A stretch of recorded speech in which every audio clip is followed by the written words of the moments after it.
You're listening to All Things Video, the podcast dedicated to uncovering the past and charting the future of the online video ecosystem. You're listening to All Things Video. I'm your host, James Creech, and today's guest is Shane Barker, co-founder and CEO of Content Solutions. Shane, welcome to the show. Hey, James, thanks for having me, man. I'm excited about this today. Likewise, so glad we get to connect and have a little chat. And I wanted to start off by just taking us back in time, right? How did you get your start originally in digital marketing? Yeah, wow. I think it was like in the 50s or something. It was a long time ago. I'm an old soul when it comes to digital marketing. So I've been in the digital space for probably about 25 years, or marketing for 25 years, and in the digital space once they called it the digital space. I mean, it's been a long time. I've done websites and SEO before it was called SEO. And once again, I do sound like I'm 100 years old when I explain this to your audience. But yeah, been in the space long time, man. I currently am an instructor at UCLA. I teach a personal branding and how to be an influencer course. I've owned a bar in Chico, California. I owned a real estate company that we got from 0 to 25 million in 2 years. So I've been around the block a few times, man. And then I've had, I could tell you about all the successes, and we don't have enough time to talk about all the failures, right? That got me to that point. I don't want to make it seem like it's been 100% success and I've had no failures. I mean, the failures are the foundation of where it's kind of taken me today. But yeah, good stuff, man. Like I said, I've been around for a little while. Awesome. So I want to talk a little bit about some of those early experiences, right? I saw on LinkedIn, right? You were the CMO of Modera, later VP digital marketing for Kamere. What did you take away from some of those early experiences? Yeah, I mean, as I touched on earlier, I mean, everything's foundational, right? I mean, there was so many things like Modera. What we did there is it was it's kind of funny. Early on, it was an app that we wanted to be able to buy stuff off of Instagram. Now you have Instagram shopping, and there's other platforms that have done it successfully. We were way before our time in the fact that we wanted to, have people, take a picture of their outfit, and then you can go in and say, hey, I got this from Nordstrom's, I got this from here. It'd be affiliate link driven, so that people could get some kind of affiliate commission for, having an engaged audience and being able to post some an outfit that they wore there. So once again, we were a few years before our time in regards to, why we put that together, but good things happened there. And then, with Kamere was a inspirational. It was Kim Box, who was a VP over at HP for a long time, and brought me on, pulled me into the team, and I was helping. Her project was really motivational speaking, or motivational, not speaking, but motivationally based, where they would have people come on there and get motivation for their day. Kim was a motivation in herself. She was, she was 60 years old and was running triathlons and doing kind of crazy stuff. Incredible. Yeah, she was something else. Like I'm active, but I was like next to her. I'm next to a 60-year-old woman, and I'm like, God, I just want to be like you when I get older, And it's, so that was, once again, everything was, just because I have such an interesting history, because I also fixed and flipped real estate as well. So it all kind of plays into this thing of what we have today of, me offering consulting for businesses and being able to help them through, COVID and during hard times. Definitely.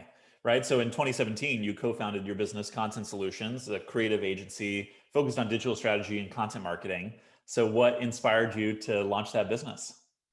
Yeah, so we've always had shanebarker.com, which has been where we've done a lot of, where I've done almost all of my consulting.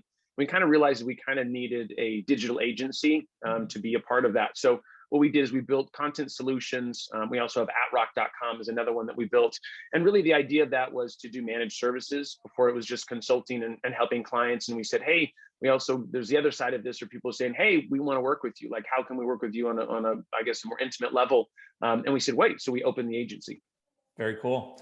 So it strikes me that, it feels like you've had this long entrepreneurial streak, but had you always considered yourself an entrepreneur? Yeah, I mean, since day one, almost. I mean, I was, my mom always jokes around about stories of, me going as a kid and going and, like I remember, like I started a lemonade stand. And that was like one of the things that I was just so, I was amazed that I could go buy this little packet of sugar and lemon or whatever it wasn't even lemon, but let's say it was lemon. And, what we do is we go and we sell this thing, and people were paying me whatever it was, 25 cents a cup. And I was like, and plus, they thought it was cute that this little kid was out here being an entrepreneur. So people would actually pay a lot more for it. So I was just, that shocked me. And then the other thing that kind of blew me away is that I'm in California, and we were in Oregon, and we were camping. And I remember there was some people that there was like these cans, and we went to one of the campgrounds, we were getting ice cream or something, and somebody was like recycling these cans, and I asked my mom, like, hey, like, what are they doing? And it's like, oh, you can grab cans and get money. And it like blew my mind. I'm like, what do you mean? Like, you mean like the cans that are like in the trash can, like at the, like at the campground? And my mom goes, yeah.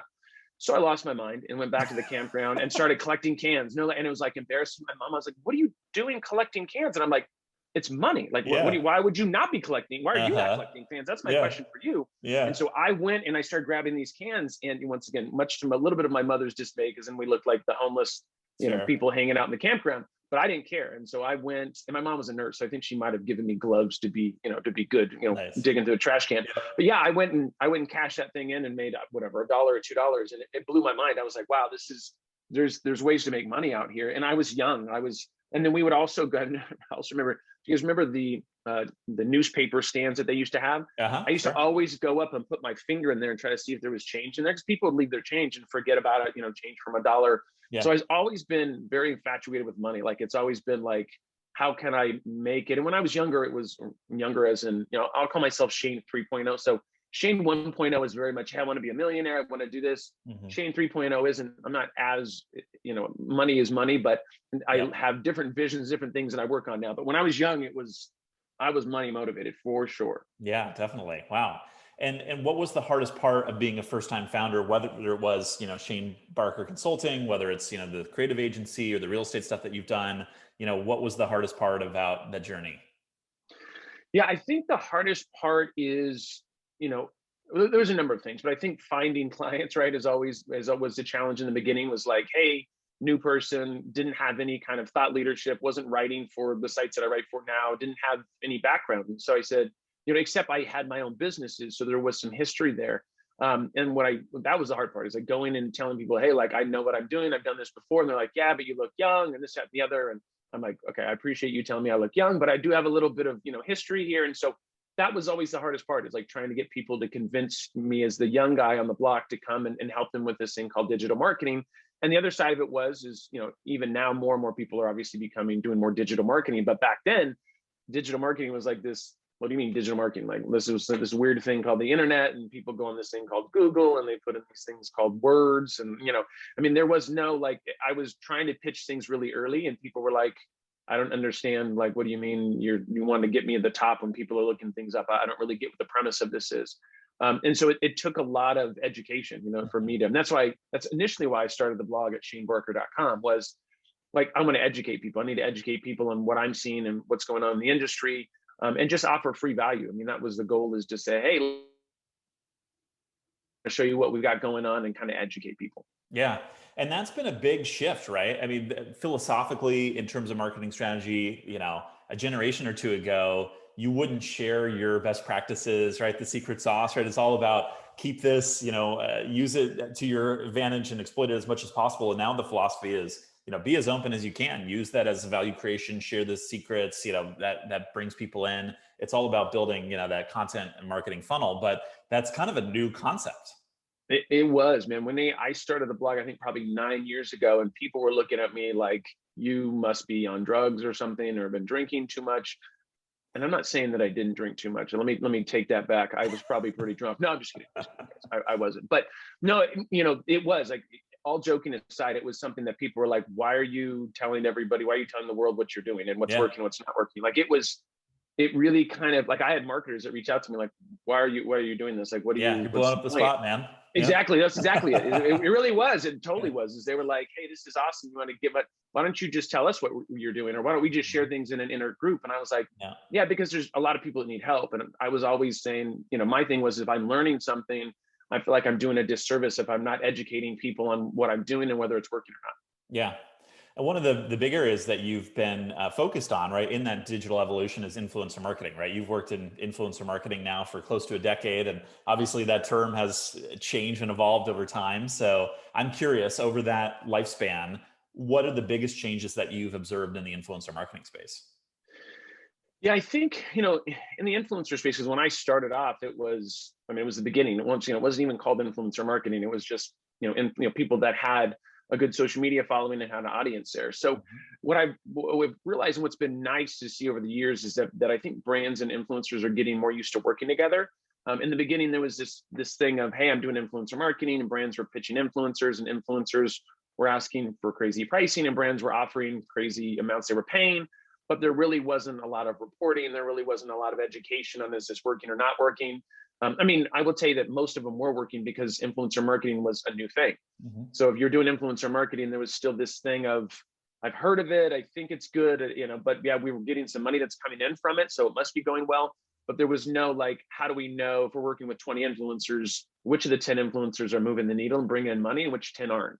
And so there was that. In the beginning, people didn't care necessarily because you're like, I'm spending 20 grand and I'm making 40 grand.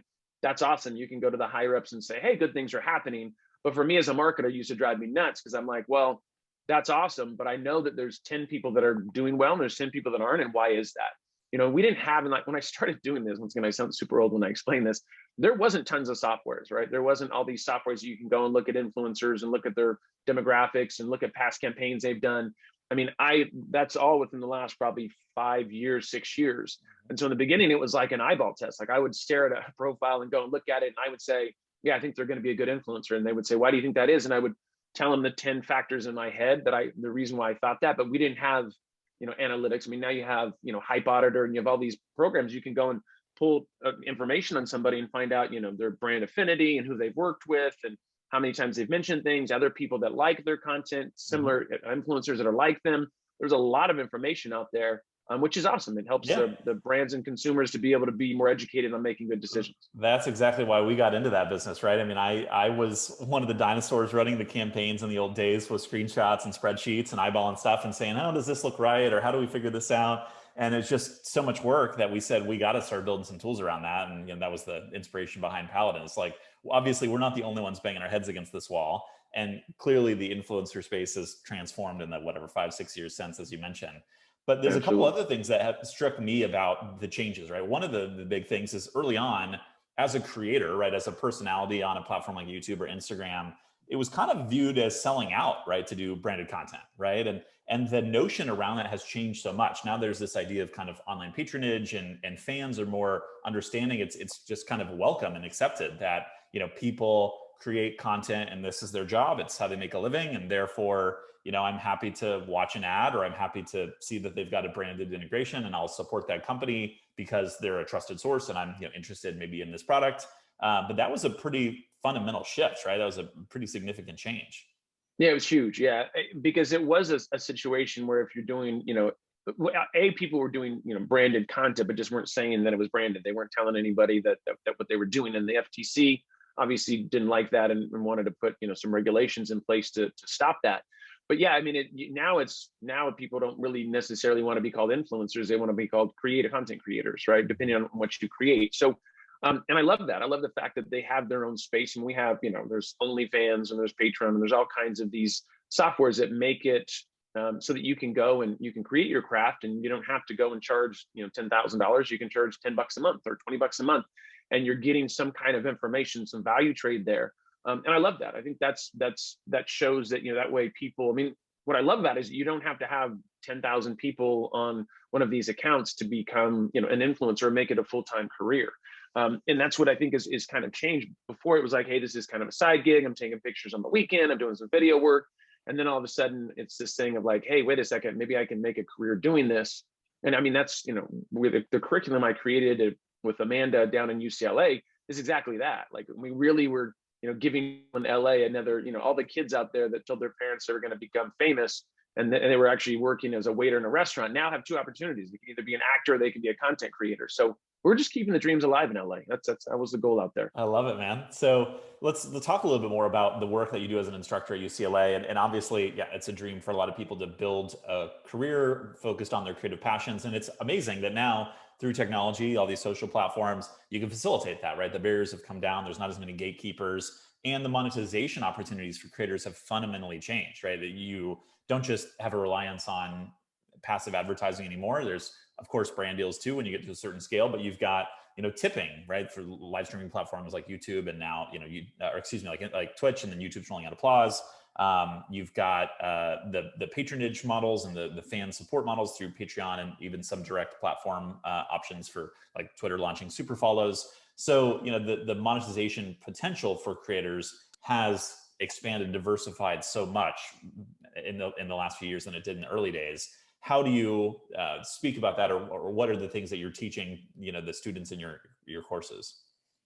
Yeah, I mean, really in the course that we created, it's really, for me, it was less about, hey, being an influencer and, getting a pink poodle and getting your private jet, and more about building a personal brand, like, and figuring out what you want to do, right? What kind of content you want to create, what kind of brands you want to work with, and how to be able to reach out to those brands, and how to really put a program together, some kind of a campaign and reporting and stuff. So the goal of it was, we call it an influencer course, and it was, but it's really was how to build your personal brand. Like, how do you put something together, and how do you put together a successful campaign? Because most brands weren't used to that. They were used to some kind of content being created, something being posted, and having no way of really knowing any kind of attribution, which can be great for an influencer that doesn't know what they're doing and doesn't really have a great engaged audience. But for people that do, and how to build that from the foundation, from the beginning, to be able to show you have an engaged audience and educate the brand on why they should work with you, not only short term but long term. That's really what we were looking to build there. So now with all these apps where you can get tipped and you can get paid for your content, I think it's awesome. I mean, it's just more ways to monetize. The only downside is then you have to figure out, as always, you have to figure out where am I going to go after, right? Is it going to be the tip model? Is it going to be, hey, is it going to be a membership based? Is it going to be, which is great. That's a great problem to have. But back in the day, there wasn't 5-6 different ways you could monetize something. So, you started off with just sponsorships, and you would have brands that would pay you for posts and that kind of stuff. Now there's a lot deeper relationships between, influencers or content creators and brands. Definitely. I like the idea of focusing on personal branding and, content marketing, thought leadership, because it occurs to me that with the changing nature of work, right, more of a focus on a gig economy, people being ambassadors for their business, whether it's, a founder like yourself or myself, but even down to employees being kind of advocates for the brand, right? That has kind of shifted, that it's a move away from this big corporate entity, right? My grandfather worked for IBM for 30 years. That that doesn't exist anymore. It was all about the company, and now it's about the values that an organization has, right? Companies kind of are expected to have this identity and have a stance on social movements or issues and things like that. And then also their leaders are increasingly under the spotlight, and part of that has been driven by social platforms and the focus on media and tech leadership, right? What is Mark Zuckerberg doing, or what is Elon Musk up to, right? So they've become influencers in like the next echelon of celebrity, almost more so than musicians and actors these days, surprisingly. And the same is true in other businesses, that now employees and individuals are at the forefront rather than, the just thinking about the business. Yeah, it's been an interesting, change of events. I mean, because there are, once again, you talk about Elon Musk or, Zuckerberg, it's people want to know what's going on with them. And they've been able to, Zuckerberg, maybe not as much, but Elon definitely has a thing that he says, jump, and everybody says how high, right? I mean, he's very engaged in regards to, hey, this stock is going well, this is going well. I mean, he's kind of his hand slapped a handful of times, but, he's very much like, hey, I'm just going to say what I want to say, and he's an entrepreneur, and he has the money to do that, and has successful businesses, and has built obviously great teams under each one of those. I mean, there's no way you as an individual or anybody could run that without, building successful teams. And he's done that obviously with PayPal, and has done that with Tesla, and what is it, Ordinary Company, or not Your Ordinary Company, something like that. So anyways, yeah, I mean, it's interesting to see, where in the past it was like, hey, this was just IBM, and nobody knew who the CEO of IBM was. That wasn't a deal. And now it's a situation where you're like, hey, you need to, they want you to be charismatic. They want you to be out there on stage. They want you to be doing these things to show that you're the leader of the company.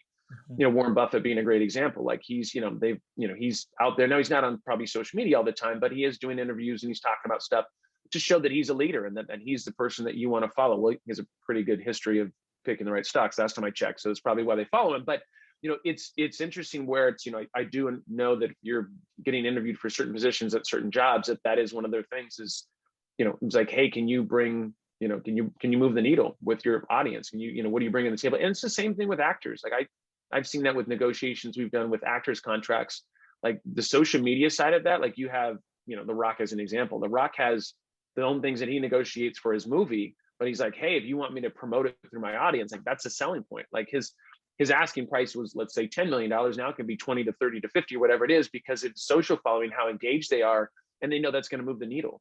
So it's interesting to see that, on how that wasn't a factor before. Like 10 years ago, nobody was saying like, how many people do you have on TikTok and Twitter and Yeah. Instagram? And now it's a factor because guess what? You have an engaged audience. Before, your engaged audience was in a movie theater, right? And they would say how many butts are in seats, and now they're saying, wow, before, 3 months before, we can have The Rock start talking about his part and start doing this. And they have this play into, hey, we're going to launch this date, and it can help push sales 5, 10, 15, 20% because of what somebody says. So, that's awesome, but there's Yeah. also a lot of, on the political side of things, it can be scary, and not to get into political stuff, but it also can, we've seen some things historically, and won't say any names, that, it can get people to do things that maybe they shouldn't be doing potentially. So, Yeah. there's good and bad with it. Yeah, the power to reach an audience is incredible, right? And we've seen that demonstrated over the last year or two, very much so. It is fascinating for me, being in LA, right? Seeing how much social media has changed Hollywood, right? And sure, you have these mega celebrities who are known to drive box office, and so much is changing in Hollywood, right? As we lose traditional film windows, as more stuff is moving to streaming, especially now due to COVID. Now, international box office drives more of the gross receipts than domestic, which is totally different than 10 years ago. So for all these reasons, social has become so much more important. If I'm a mega star like The Rock, I don't need to just be in the US tabloids and have fans know who I am. I need people to know me globally, and the best way to do that is through social. And sometimes, as an actor, like, you'll have a really busy period, you're promoting a new project, and then you're shooting, right? Or you're kind of off the radar, but you kind of need to stay relevant, right? In the accelerated pace of culture and online activity, the only way to do that effectively is to have that constant contact with your fan base. And, social affords that more authentic and direct communication. Yeah, and it gives people can tap into somebody's life and know what they've got going on and what they're working on, and that's part of the value of it. I mean, it's I tell influencers that I work with, like, hey, just so you know, if you're not producing content, if you're not on stage, there's somebody else that will take that stage from you, right? And that's what you got to think about. It's like The Rock. The Rock doesn't get a day off, right? He doesn't. Like, work, work, work, work. And the minute that if he took 3 days off of social media, people would be like, what's going on? Mm-hmm. So you've got to keep the pedal pressed. Now, he's an intense dude. You can tell from his workouts and everything that he does that, but there is a point. I've worked with plenty of influencers that have said, and I just can't do this anymore. Like, I'm constantly on. Like, people don't understand that being an influencer, a content creator, is not like the pictures you see in the video, the 5-second clip of them doing yoga on a beach with their beautiful dog and their husband that's got abs.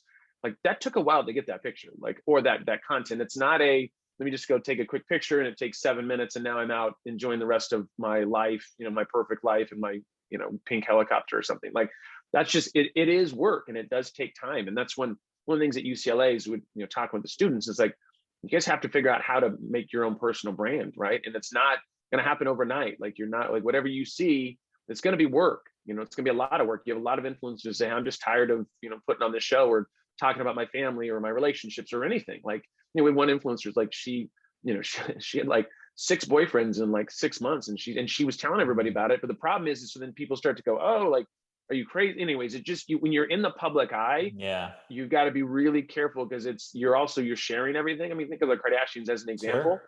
Right? Like, you're putting everything out there, and your private life is now public news. Yeah, like everybody, and it's everything. They go public with everything. Anything you do, you pick your nose, you do. It's like, it doesn't. And so you have to be ready for that. And people, oh, I don't really care. But there's a point where that will mess with you. I mean, once when you can't go anywhere and people are taking pictures and everybody knows everything about your whole family. Now, over time, I know that they were able to be more in control and direct what people were able to see for drama and stuff like that, and able to build that. But that's the thing is with that if you can't take days off on social media. I mean, you can, but it's just you can start losing your audience at that point. So how do you work with influencers? How do you coach them through that? Because we've obviously, creator burnout is a very real phenomenon. You've also got a number of the challenges around cancel culture, and everything that you've ever said or done is now under the microscope because it lives on the internet forever. How do we as a society get more comfortable with that? And specifically for influencers, how do you help them navigate that? It's simple. I just tell them, don't put anything out there that you don't want your future kids to see. And that's really what it comes down to. So if you want to create content and you want to be on OnlyFans and show intimate things, that's awesome. Like, rock on. Like, I'm not here to judge you for that. Like, that's totally cool. but just know that, like, don't think that people aren't screenshotting or taking a picture or putting it somewhere and going to repurpose your content and put it somewhere. Like, and if you get big enough, then that should be flattering to you, but you have to realize, like, if it's hard to, as we always say, it's hard to get the toothpaste back in the tube, right? I mean, that's yep, it's always hard. Yep. So that's what I'm saying. I talked to my son about that and said, hey, listen, like, whatever you want to put out there, but just know that, like you think that your friends and you guys are sending each other stuff and nobody can see it, or somebody isn't doing a screenshot or something, like, but it can come out. Like, that's, and we see this with presidencies and stuff like that. Now, not quite as much. I mean, now you'll start seeing more of it because, the presidents that will be, 40 and 50 and 60 that had social media. Yeah, exactly. Yeah, yep. Exactly. So we'll start seeing this. Hey, John, do you remember this one picture when you were at college and you were over here and you did a beer bong and then you did this? I'm like, no, don't remember that. Actually, I don't. I was blacked out. Thanks for bringing that up. Yeah. Right. So it's a different deal, but you gotta, with cameras and with everything, it's like, you have to be ready to, for anybody picture or video of you at any time and potentially be online, or you put your own content out there and you have to not say, okay, I'm okay with my son or daughter seeing these pictures of me. And if you're cool with that, like, rock on, not here to judge, do your thing. But I don't, I wouldn't want my son seeing pictures of me, whatever we would think that Shane, I don't know who would pay for my OnlyFans, but I'd probably have like 2 people. But I don't, I wouldn't do anything that I wouldn't want my son to be able to one day potentially see. So as a parent, what are you most excited about for the world that your son is going to grow up in? I think just the opportunity. I mean, right now with COVID and everything, people are always a little worried about, graduating from college is always so hard. But every year that I've ever had any friends, kids graduate from college, I always go, oh, it's going to be hard. It's going to be this. I think it's you have this online, you have the world where you can sell anything. You can sell courses, you can. And also the access to information, it can be overwhelming, but like, you got Udemy, you got all these programs, these things where you can go and, I have courses where you can go tap into my knowledge that for the last 10 years and things. And I'm giving you all of the insights and all the things I've learned that's cost me hundreds of thousands of dollars. And I'm giving you how to deal with something, or how to, do something differently, or how to make something successful. Like, there's huge value in that. When I grew up, once again, to make it sound like I'm old, there was no, you did the stuff on your own. And I was using, like, getafreelancer.com. Like, there wasn't, now it's freelancer.com. There's all kinds of opportunities. So if you can, jump on with somebody, and if you've got an engaged audience, let's say if you're an influencer, and if you got 2,000 engaged people, like, if they're paying you $10 a month, and that's healthy. That's a healthy little wage, and then you're producing the content, you control, you're, the creative director and can produce things. So there's niches and there's all kinds of interesting ways to make money, which I think is really interesting. A lot of people assume that, hey, because,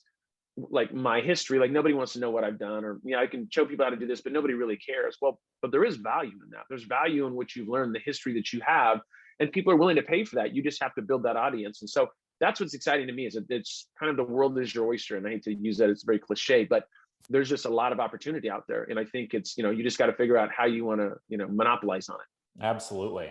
And what are the things that, maybe you're concerned about, or the things that you want to, teach your son about growing up in this world of digital possibilities?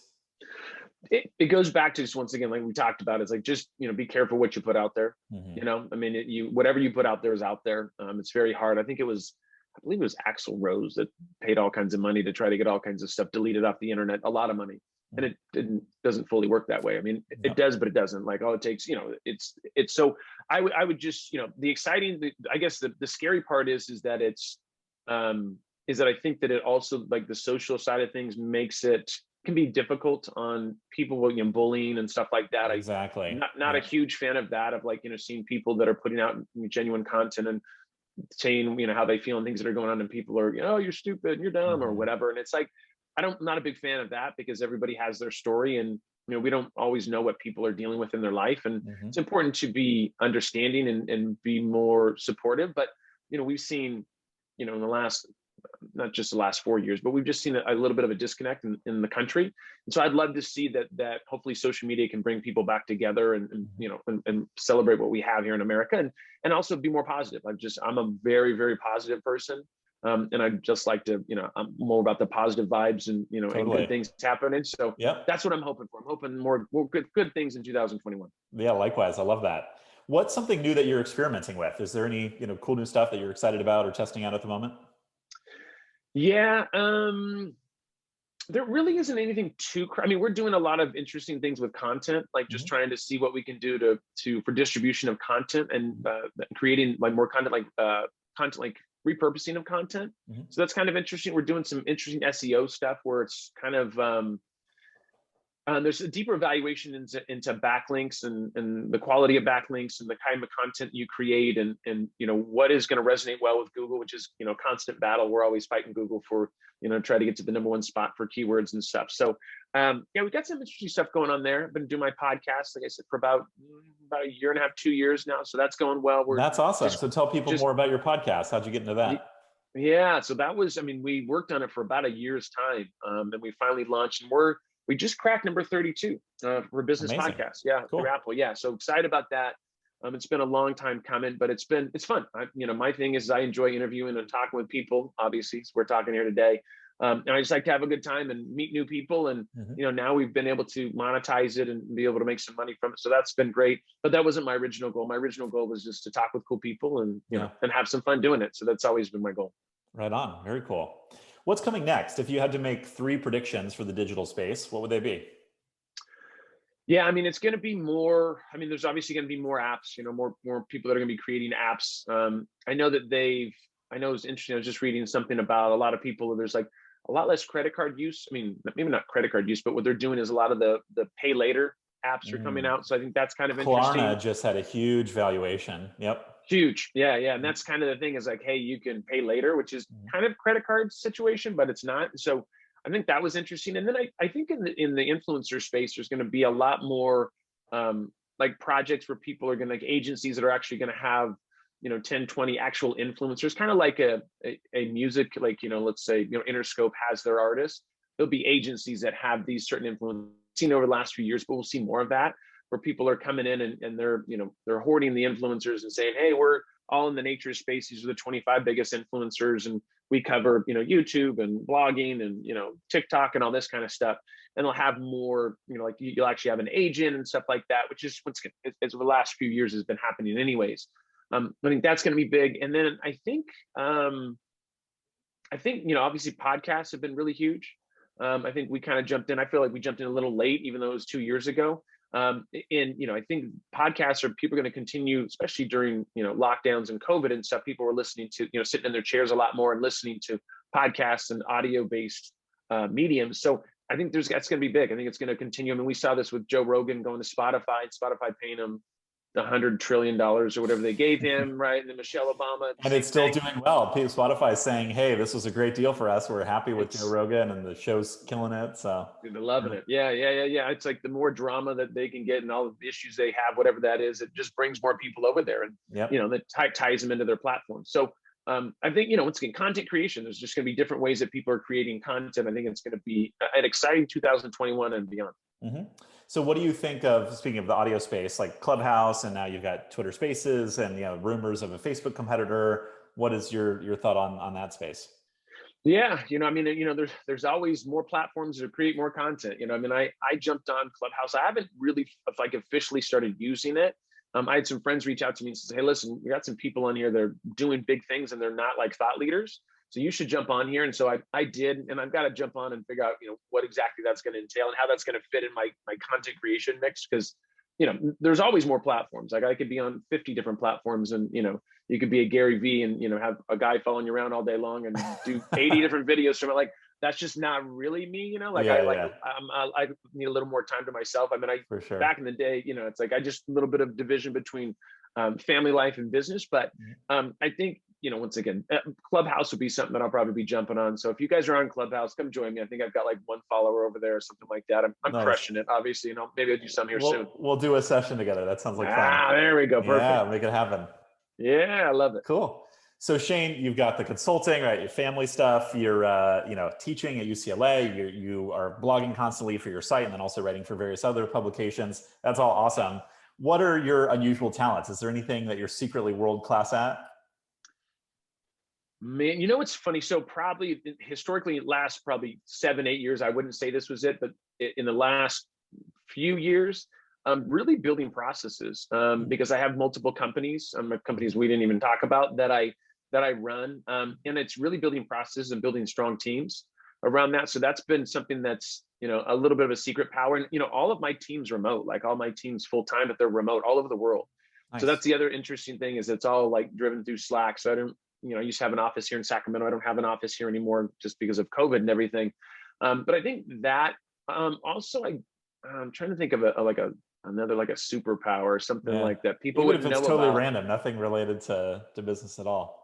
I've got a little bit of a shoe habit. Like they're called On, like ON. I think they're from Swiss. I think they are.